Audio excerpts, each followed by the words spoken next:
Hello everyone and welcome to a Cloud Standards Customer Council webinar. My name is Tracy Berardi and I'm Program Manager of the CSCC. The Cloud Council has just published the Practical Guide to Hybrid Cloud Computing white paper, which contains best practices for hybrid cloud deployment.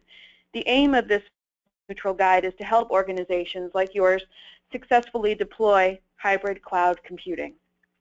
So today I'm joined by contributors Carl Scott from W. Capra Consulting Group, Candace Campbell from Ernst & Young, and Mr. John Megan, Mike Edwards, Gary Zion from IBM, who will introduce the paper and walk us through some important considerations and strategies.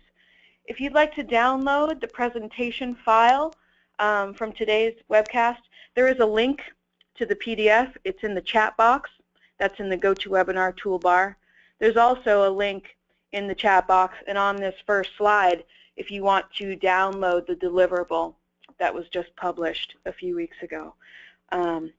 Following the webinar, we'll post this presentation and a recording to our YouTube channel and our website, so you could check that out and share it. We'll have some time for Q&A at the end of the presentation. If you'd like to pose a question, you can use the questions box also in the toolbar. And with that brief introduction, I'll turn it over to you, John. Thanks. Thanks, Tracy, and welcome everyone. I'd like to mention that in addition to the folks that we have on this webinar, there were about a dozen other folks who contributed significantly to the paper we're going to take you through today. So you'll find their names in the acknowledgement section of the document. So we're all here representing the entire team on this call. And so as Tracy mentioned today, we'll take you through the guidance and strategies provided in the hybrid paper that's targeted at decision makers within cloud customer organizations.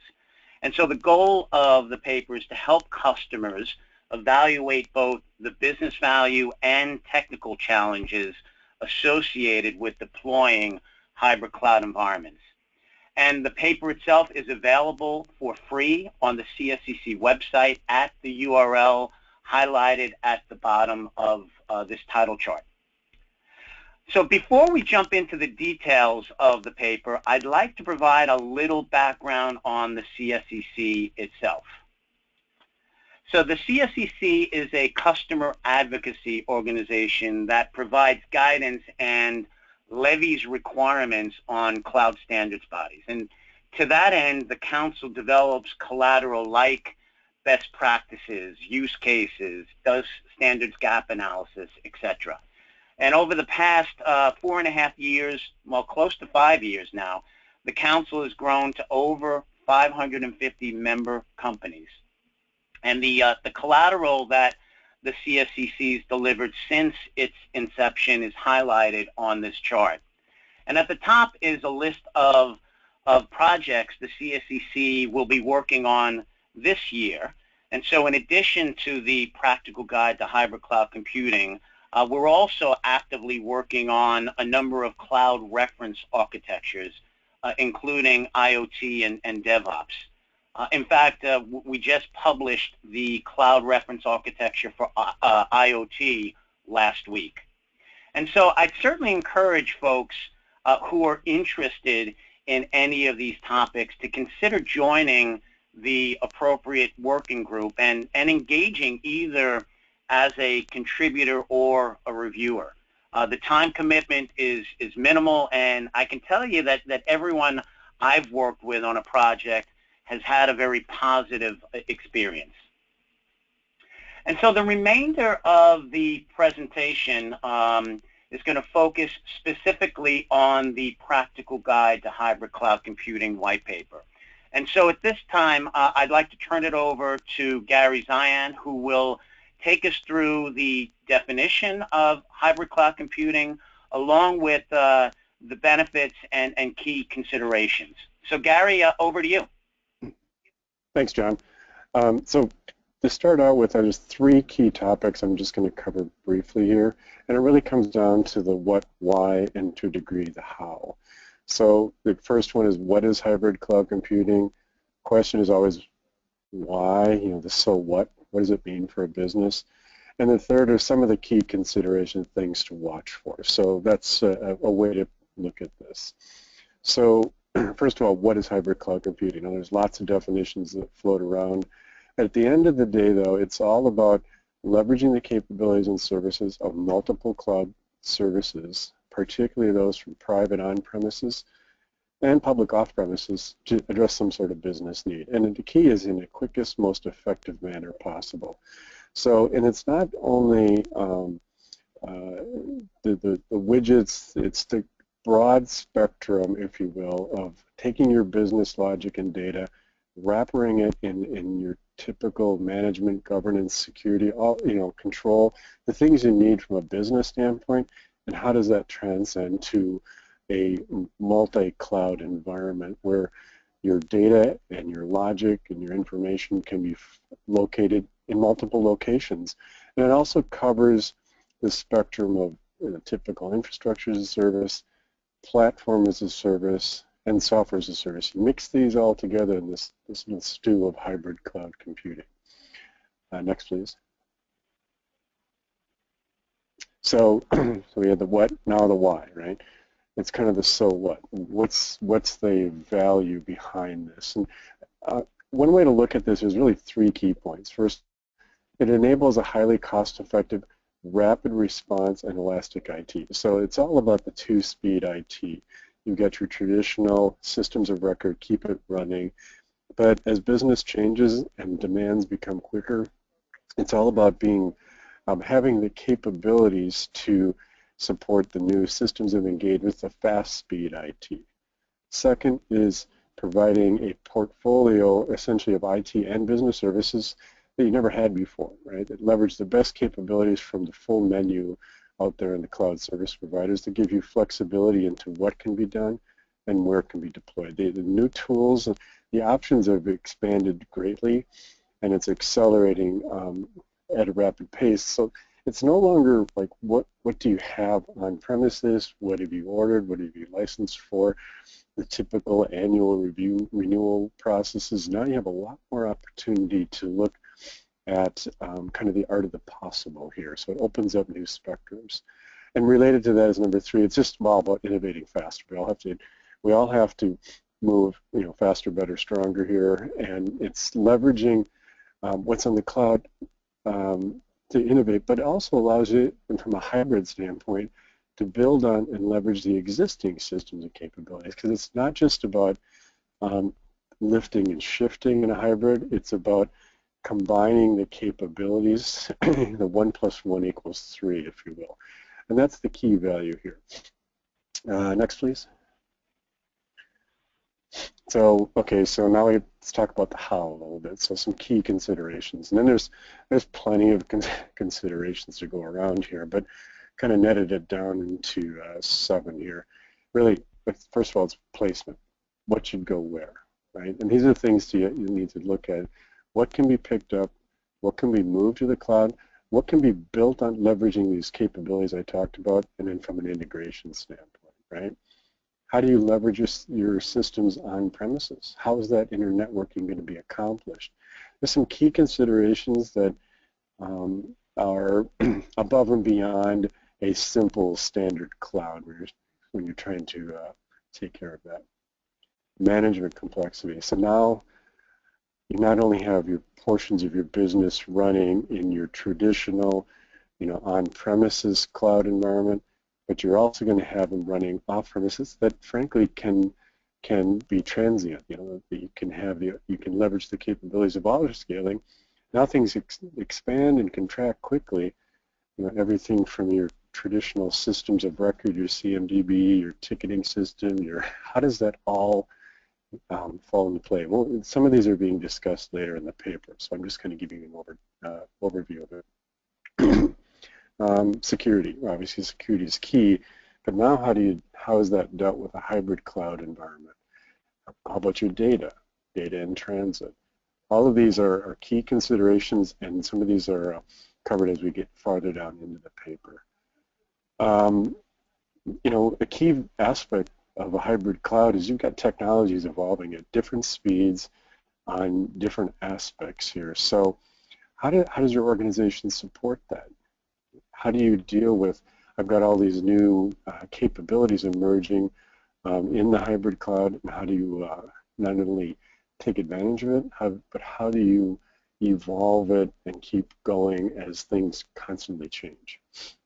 The next one, let's talk about operational services. So, you know, the core meat and potatoes many times is just how do I do backup, how do I do networking, you know, just that and that's been a known factor in your on-premises cloud and on-premises systems. Now when you bring it together from a hybrid cloud, you've got different combinations, different capabilities. How do these all go together? Again, this is a key consideration covered in this paper. Finally, somewhat related to security, but it's all about regulatory compliance. What can go where, especially when you're in a hybrid cloud. If you're going to leverage an off-premises, working with an on-premises, how do you manage exactly what data is flowing where, what should be stored where, what can be seen where? Lots of questions. So these are considerations. As you notice, I'm not getting to all the answers. That's covered in much more detail. But the key is to understand, you know, the how. What do we have to consider, and in the broader scope of a hybrid cloud. So now I'll pass it on to you, Carl, to take it from here. Okay, thank you, Gary. So what we're going to focus on is really the guidance that needs to, that we need to focus on to make sure that we can effectively and efficiently implement the hybrid cloud services. Excuse me. So the question becomes is that why is this guidance important? And as we sort of take a look at it, most organizations enter the hybrid cloud computing environment organically, meaning they may take on a few initiatives here or there, but you know they don't necessarily realize the benefits of that model, you know, in terms of, say, for example, suboptimal application response times, you know, don't necessarily see the cost savings, or also to accidentally expose sensitive data. And all of this is due to not necessarily, you know, planning out that whole journey to make sure that they actually address what their business needs are and do that, again, in an effective and efficient manner.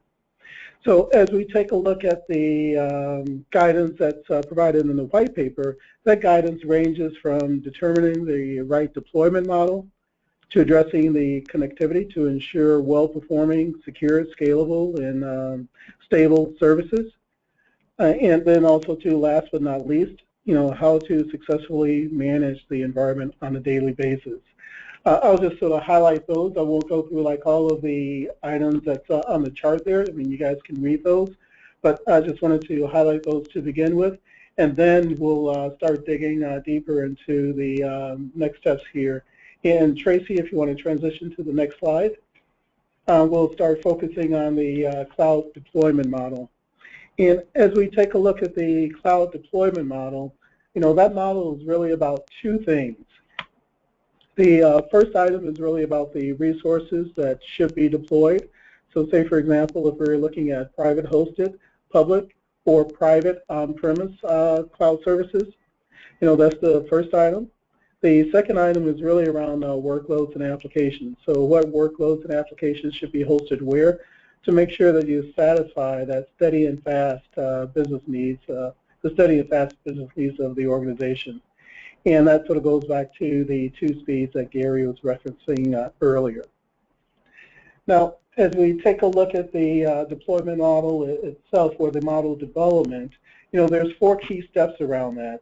You know, the first step is to determine the resource model.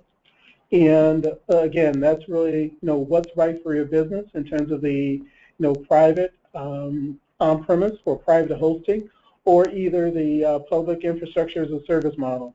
You know, each organization should really assess, you know, their current capability, you know, what their business needs are. So say, for example, do you really need the elasticity that's associated with the public cloud or public infrastructure as a service?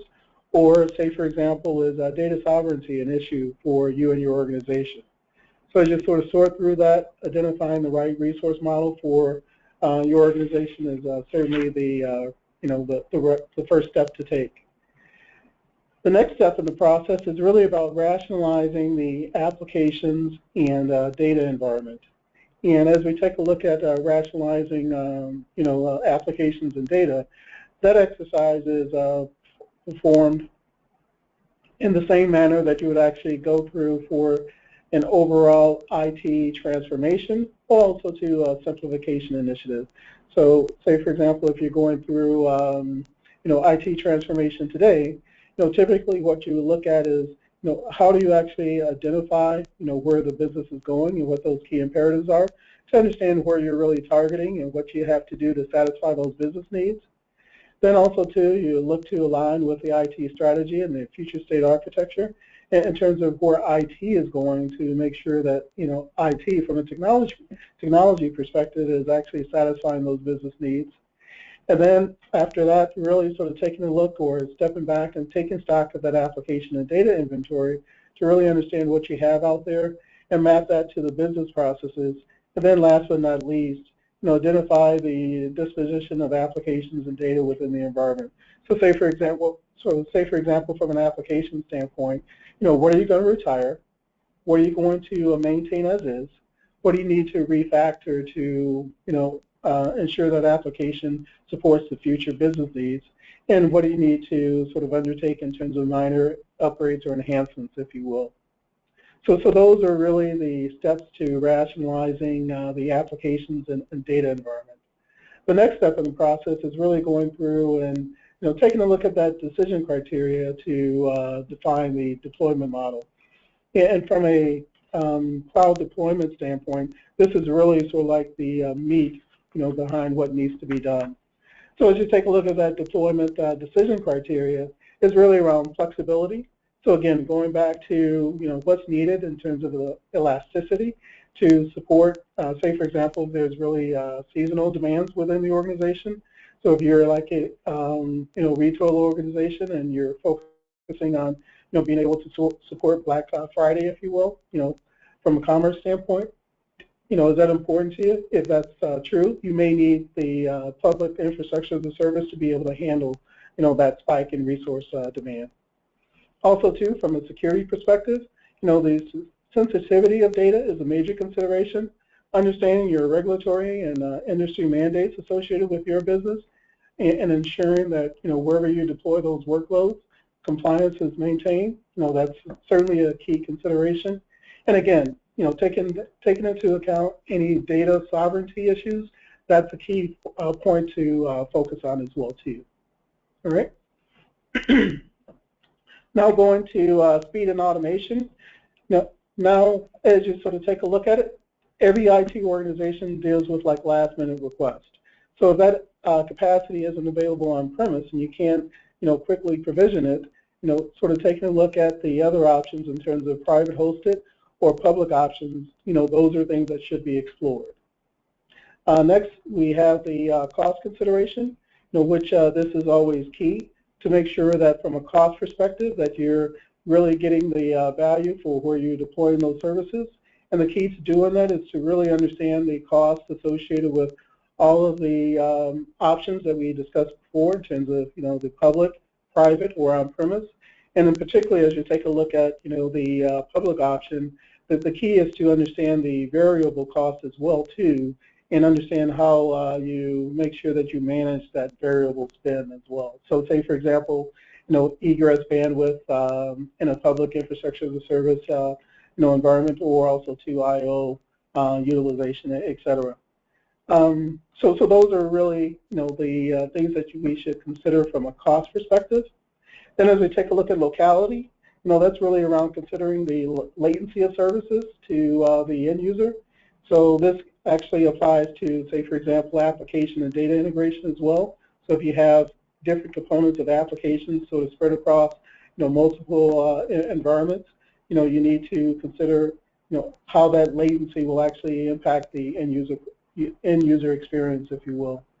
So that's certainly a key consideration as we take a look at the deployment model or the deployment decision criteria, if you will. Then also too, when we take a look at service level is absolutely critical to make sure that, from your business perspective that you're actually covered. So say for example, availability, other aspects of the service agreements. Those things have to be taken into account. And then last but not least, to make sure that all the system interdependencies.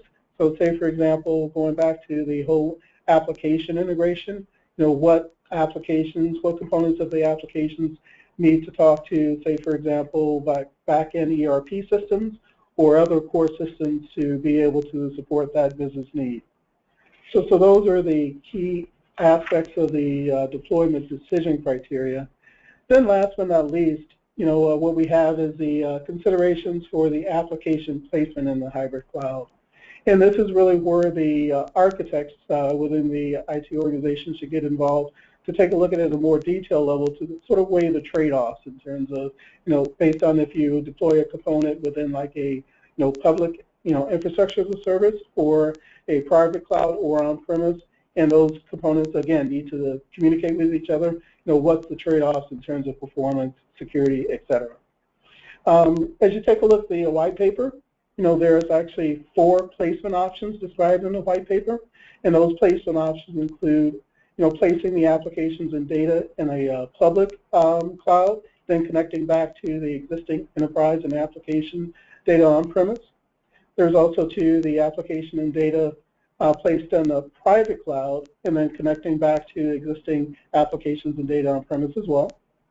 Then the third option is really about the application on-prem, or also it could be private, connecting back to public specialized capabilities if you want to really leverage that burstability, if you will.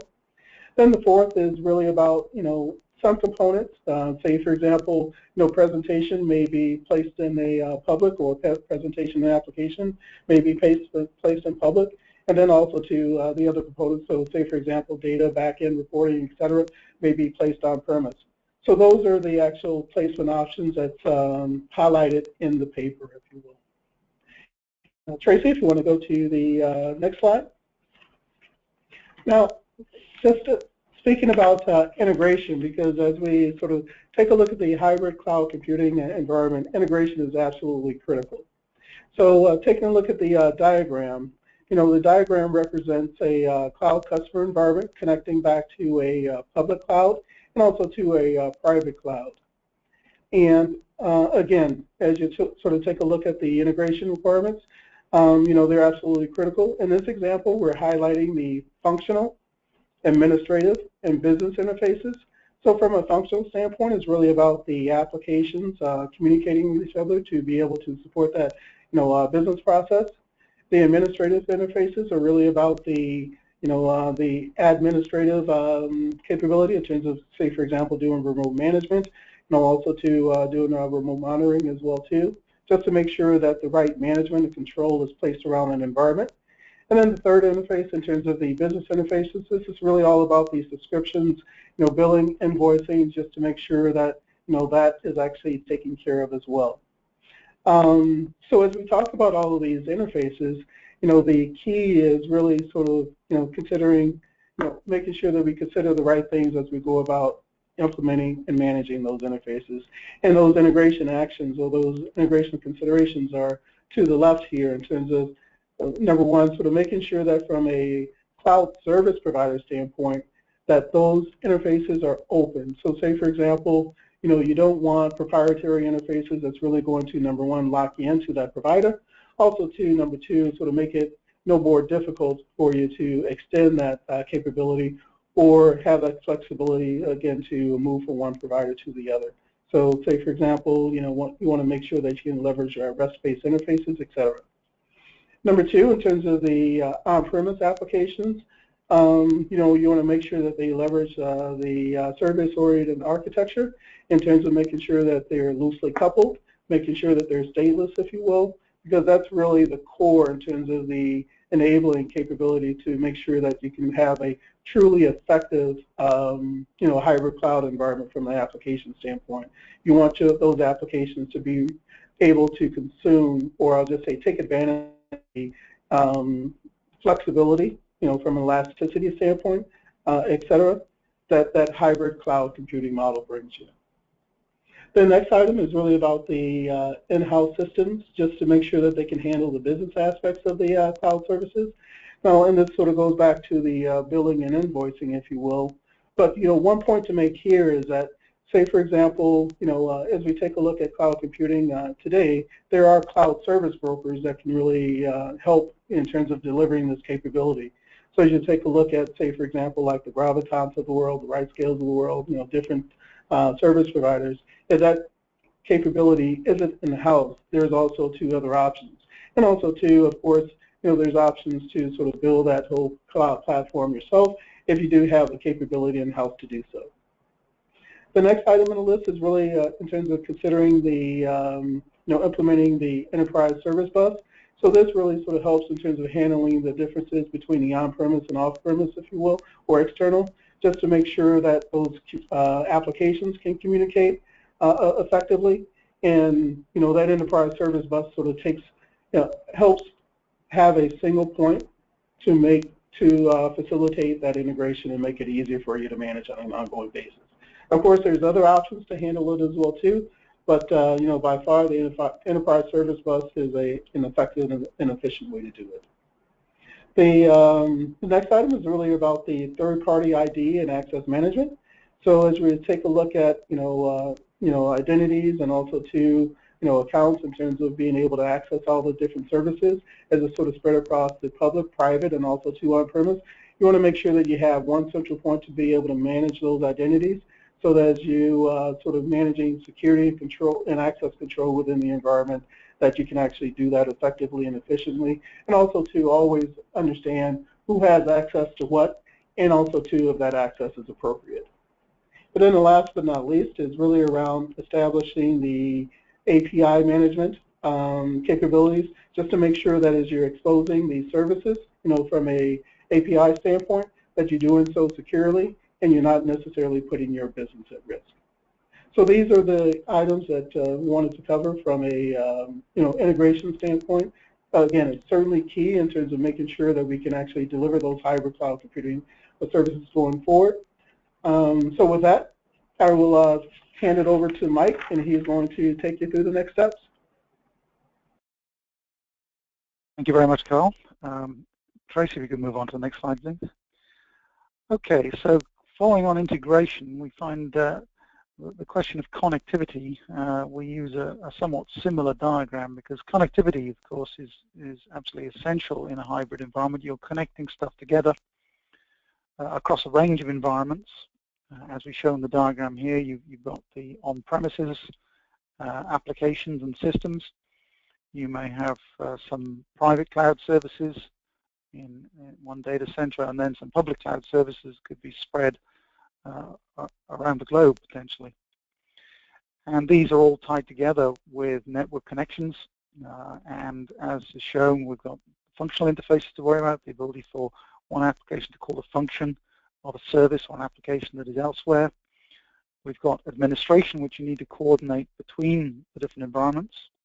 So you may have, for example, management applications running on-premise. They have to connect out to the other environments to conduct management and administration for the applications and services that are running in the cloud services.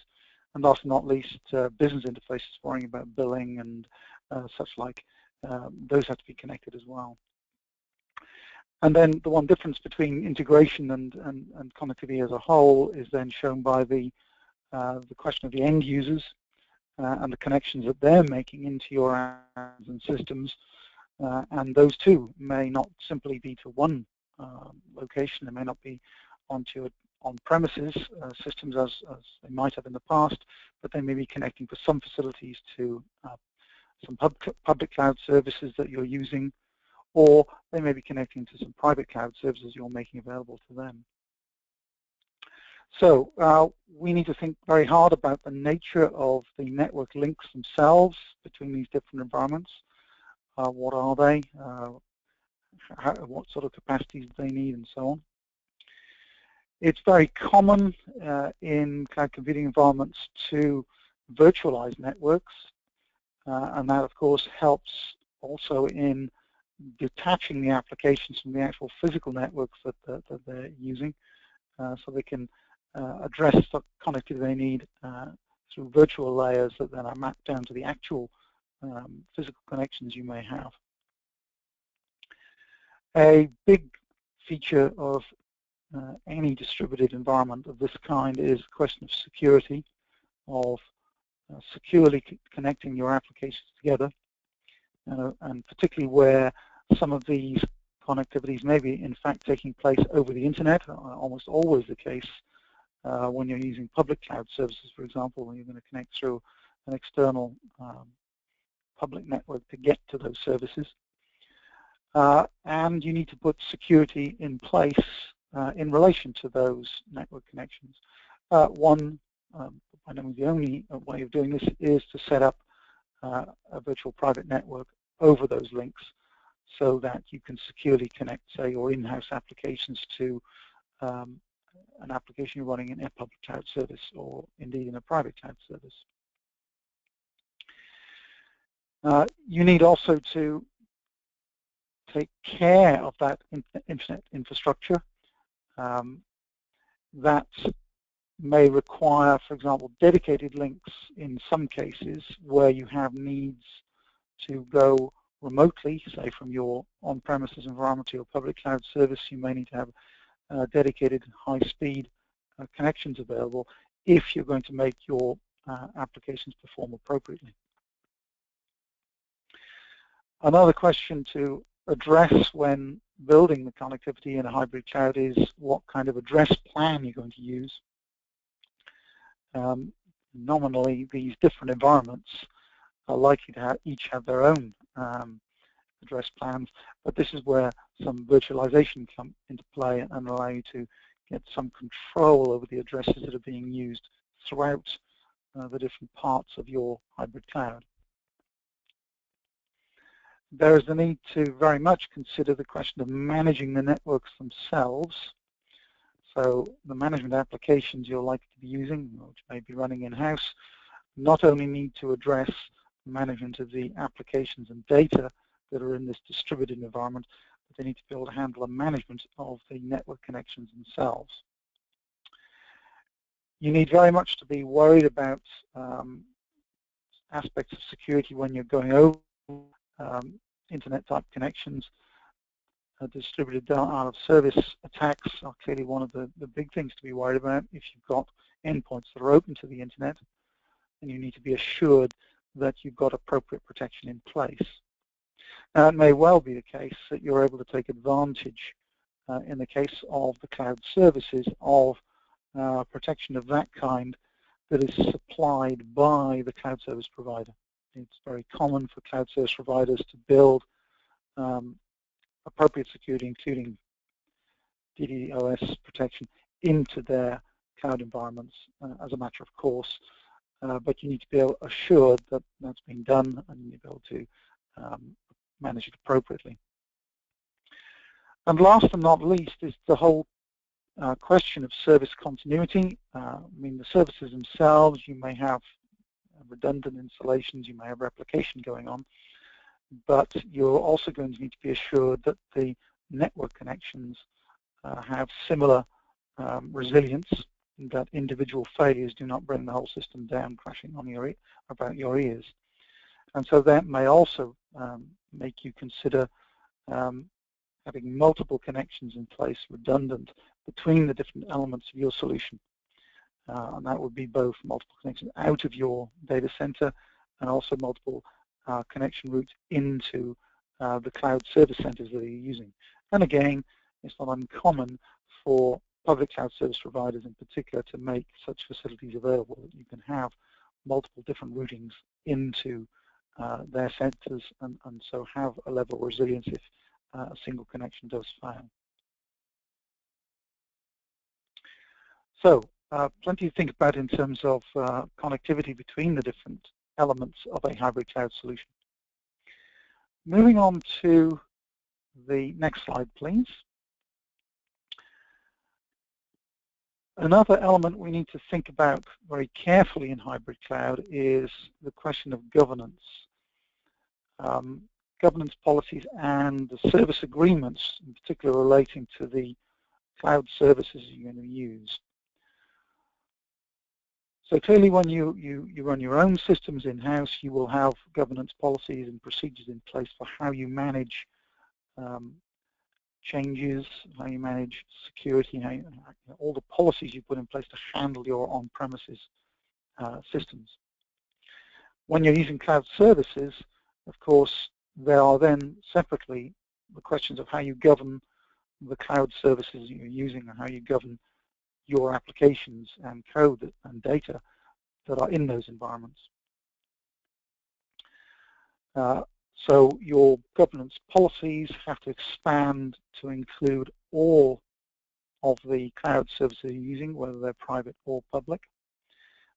The headache that gives you is you're likely dealing with multiple business participants, multiple vendors, and it's possible that the governance policies of the vendors don't necessarily jive with the way that you do things. So, their policy for, say, updating operating systems when there are security alerts and security vulnerabilities exposed may not be the same as yours.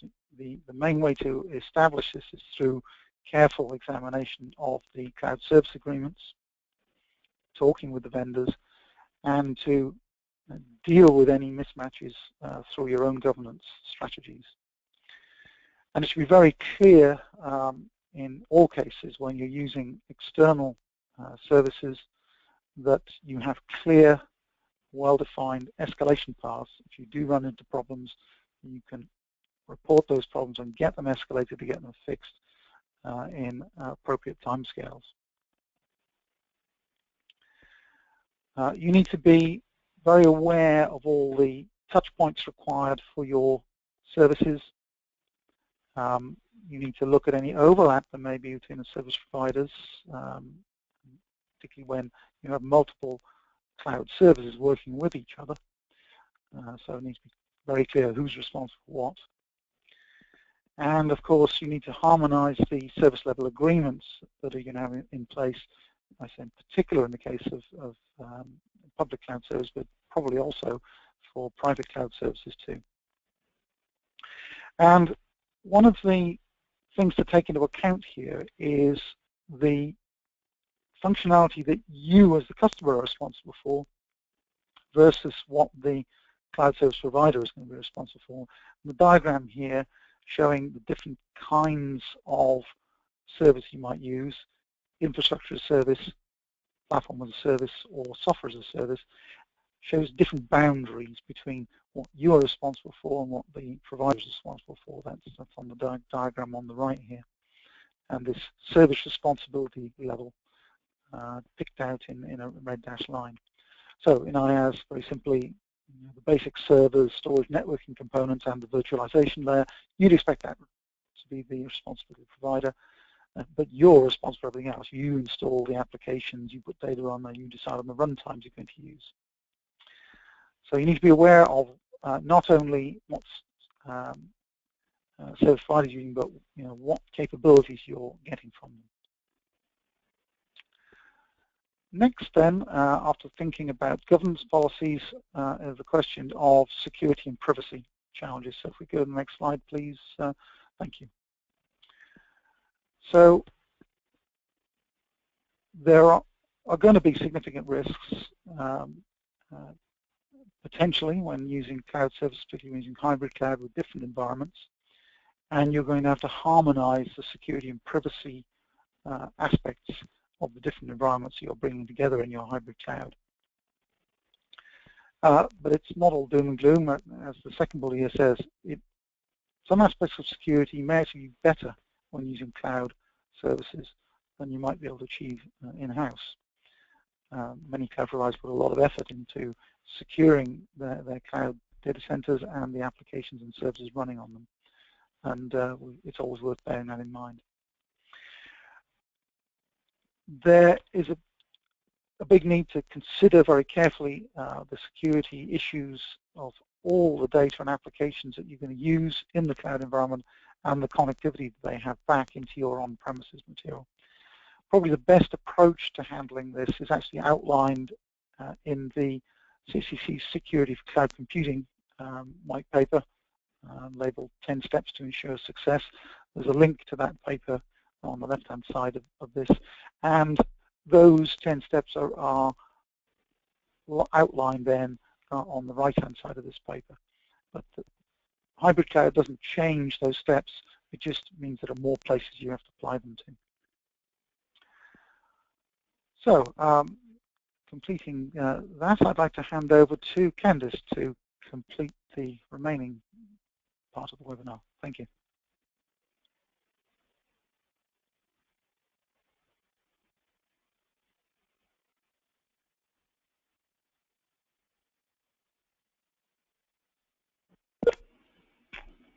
Hi, Candice, are you on mute?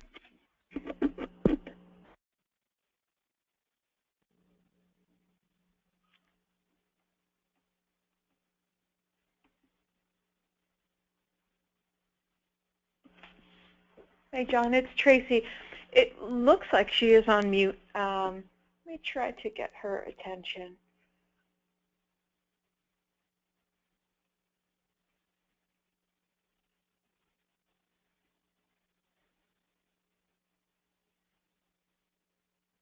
Looks like she's attempting to connect.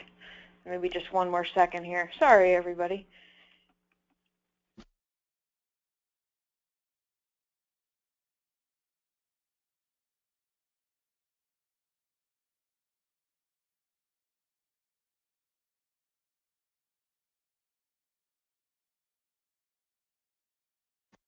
Hello, can you hear me?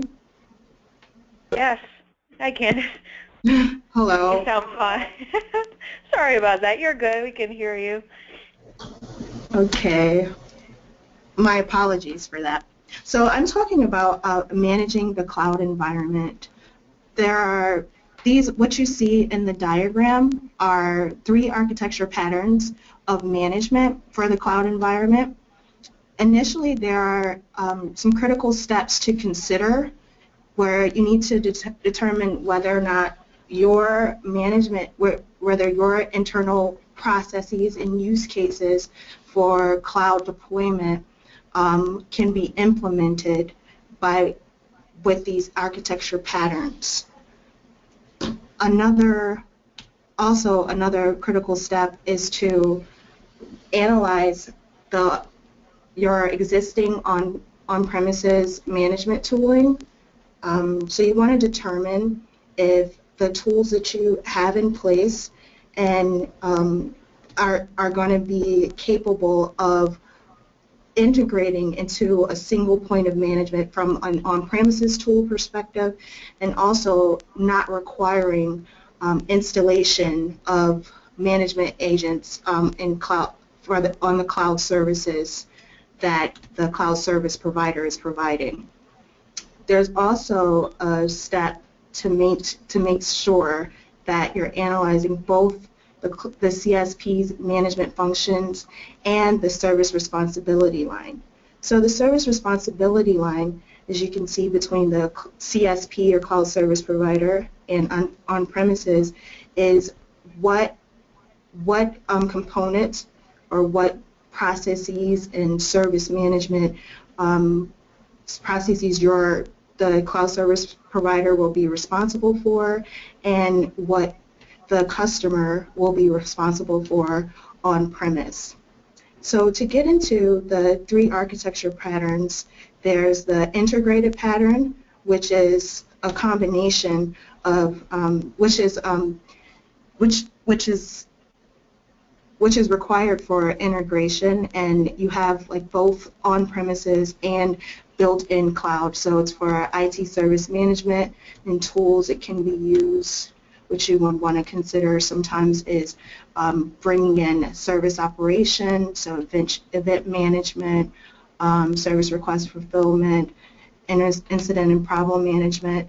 Those kinds of services can be managed by the cloud service provider, and then you will customize on your on-premise or on the customer side, you will customize what ITSM processes you would like to see and what are necessary and expected from your business and your and the clients. So there's a major business driver for implementing the hybrid cloud service management system, or to extend on-premises, is to get, as I mentioned before, a single point of control for your end-to-end resources and services. So what that means is the cloud service provider, if you have a limited number of resources in your enterprise that manage your service management, then the cloud service provider would come in and augment those processes and those services, so you can have a sound and more robust service management environment.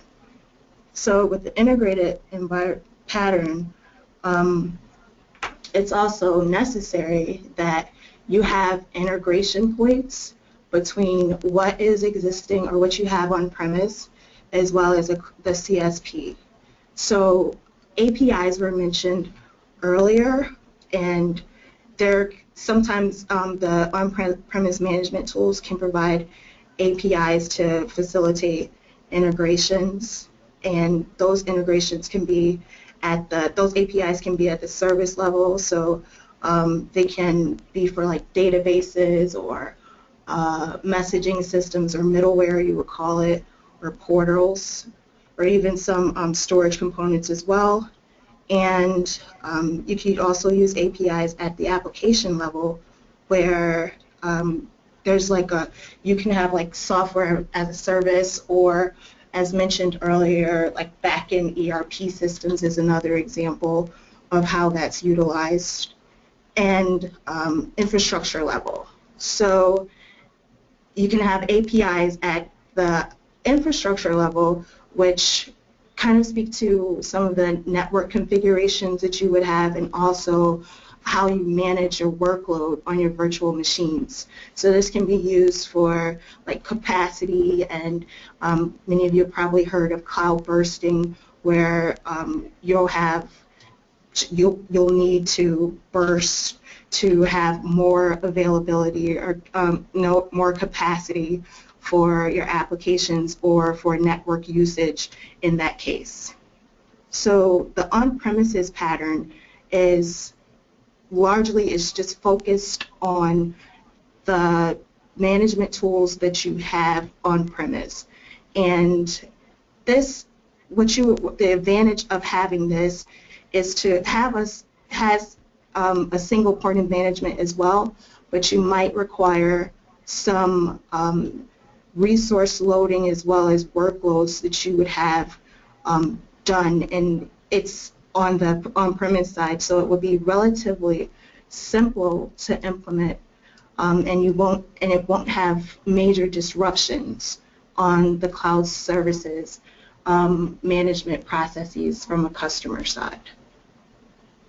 And lastly, there's a dual pattern. So the dual pattern architecture type is a combination of the integrated and on-premises. So the service line of responsibility is still there, and it's very similar to what you would see in the integrated pattern, but the major difference is you would have to integrate manually or during like a cross management practice or procedure that you'd have in place before you implement this pattern. So one important consideration is to note that there's really no one-size-fits-all or solution for how you manage your hybrid cloud as a customer. However, as you look at different ways that you can minimize effort, licenses, buying licenses, so costs, also resource constraints, and also to integrate and maintain your current management agents that you have in place at the enterprise, as well as integrate them into the cloud service providers' offerings as well, from a cloud infrastructure perspective. So if we go on to the next slide, now I'd like to talk about backup, archive, and disaster recovery.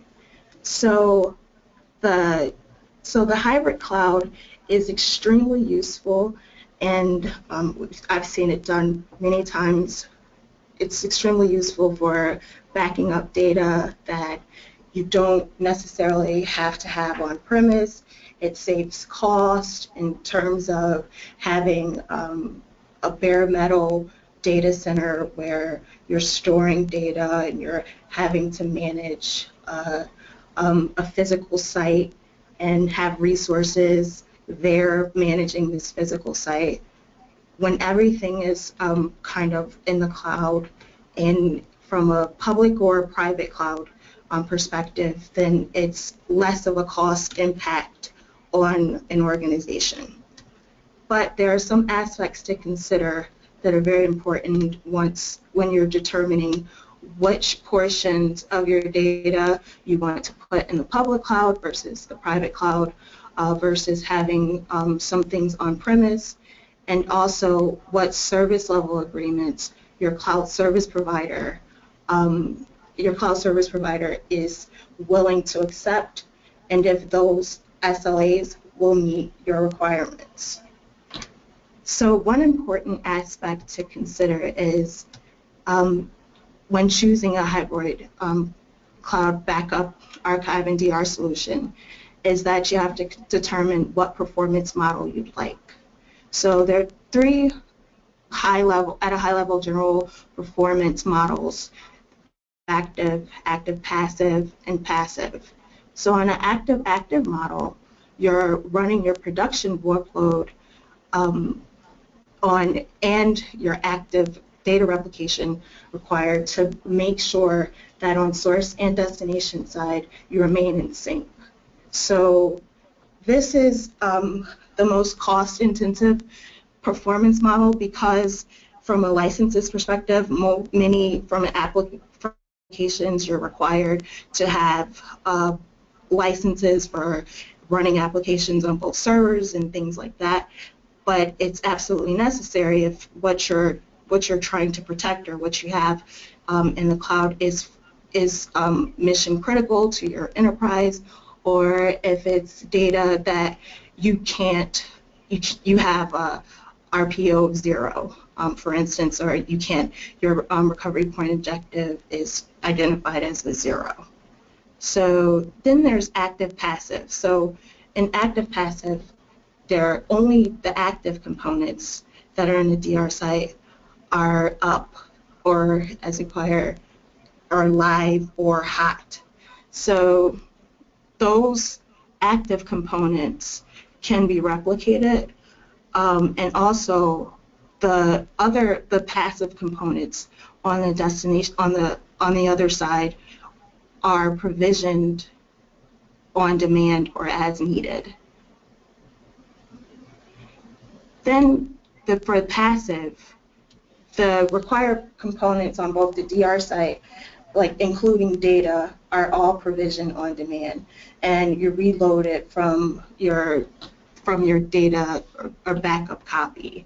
So that's one of the considerations for choosing what hybrid cloud performance model you want to choose for your DR. There's also for your cloud service provider, their offerings, you want to examine their offerings for location and the type of backup that they'll provide. For instance, if you have data that's sensitive, if it's data related to, if it has PII or it's HIPAA or related to health concerns, or it's related to your financials or Sarbanes-Oxley or something like that, you want to sometimes put that on premise or pay to have it put in a secure private cloud. But it's based on a customer's specific requirements and which solution would best meet those requirements. So that leads me to the second aspect that I like to cover around determining what your current regulatory compliance issues are with respect to your data, and also making sure that your intangible assets and your proprietary data is protected, and also considering if it's feasible to split among different sites and different providers as your solution deems necessary. So to determine whether, to verify whether your cloud service provider has the platforms required, the processes required, you have to, it's necessary to make certain that you have service level agreements in place, and also that you have in those agreements what your control levels are for replication as well as data consistency. So not just how often you would like your data backed up, but at what frequency and how and what you expect from end user perspective as well as from a business stakeholder perspective. So that leads to the fourth point. So I talked about service level agreements with the CSP, but you also have to create a disaster recovery plan.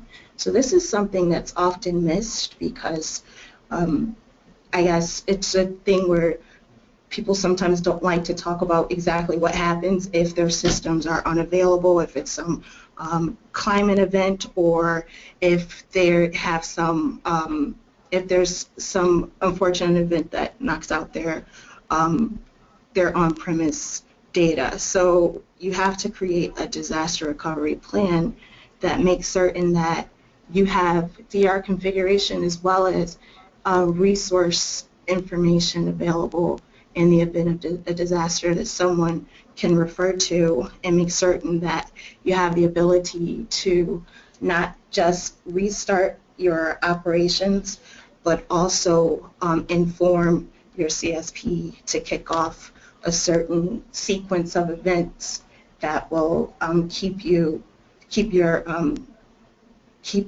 data safe as well as your operations running for end users that are in other locations that are contacting you over internet. Hi, Candace. Sure. Sorry if I may. It's Tracy. I just wanted to address the audience really quickly because we're coming up closely at the hour here. But we can stay on for some extra time beyond the hour, and some folks might have to drop off. But just know that we are recording the webinar, and we'll send you a link to it. It'll be available this afternoon on the Cloud Council website. So sorry to interrupt. I just wanted to reassure some folks that might have to drop off. We're going to continue on and take a couple questions when Candace is done with this slide. So thank you. Certainly. I'll move along here. So the last aspect to consider is for that the cloud service provider oftentimes won't provide DR as a service. So while there are some cloud providers that offer services, you would have to make certain that in your agreements, in your cloud service agreements, those services are outlined, identified, specified, and being paid for for your cloud service provider. So you have to have resources in place as a customer and make certain that they're internal and you have on-demand DR services that can be called up in the event of a disaster. Also, cloud customers are solely responsible for developing, debugging, and executing recovery procedures in the event of a disaster. So that's also important to realize that only some parts of components will be available for selections, and to combine and run a DR as a service in the event that you have a DR as a service provider as well as a cloud service provider. It can get a bit tricky around just selecting a cloud service provider that will provide explicit DR services in the event of a disaster. So, as mentioned earlier, in these aspects and many more are covered in the white paper. So there's far more detail about backup and recovery and archiving in the white paper. So if you could go to the next slide, Tracy. So we'd just like to encourage everyone that joined in the call today to join the Cloud Standards Customer Council get involved, it's a wealth of information and data around customer use cases from different practitioners in the field and industry, as well as strategy firms that can provide you with details around how to implement cloud and how it's used and different standards around it, and also a roadmap. So you can leverage CSCC collateral and also get involved in working groups. There are a number of working groups around big data, security, practical guides, and like platform as a service, software as a service, infrastructure as a service. So with that, I'd like to turn it over to Tracy for questions and answers. Thanks, Candace, and also thank you, Mike, Gary, Carl, and John. A couple of questions. I think we'll take two.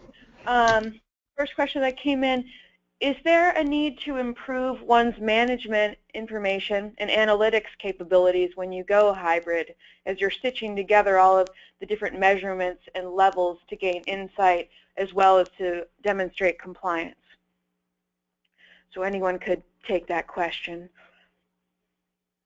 Well, this is Gary. I'll just quick comment. I mean, the challenge here is you've got not only management information from one source, now you've got multiple. So you have to be able to know what came from where, when, and create this comprehensive view, especially around events. So yes, it does increase the complexity, and it is important to not only associate the management event of something that happened, but also the source, because the providers will have their own management system, if you will. Many have their own ticketing system. So yes, that is a key issue. Thank you, Gary. Another question. Let's see. What role, this is pretty good, what role do open standards and open source play in hybrid cloud computing? Well, I could start on that. I think that certainly open standards are important when you come to connecting stuff together. And we looked at those various pieces that have to be connected together. If you're not using standardized protocols and standardized interfaces there, then it's likely to be very much harder to do the job of stitching together the components that are running in different environments. So open standards is very important in that place. Someone else wanted to go ahead. Yeah, this is Carl. I certainly echo those comments that Mike made. As we're sort of speaking about the integration aspect of hybrid cloud computing, we're emphasizing the importance of open standards there, because that certainly enables that free flow of information, and also too simplifies the whole integration process, because if that becomes extremely difficult, over time that becomes just really a bear to manage, and actually detracts from the value of hybrid cloud computing overall.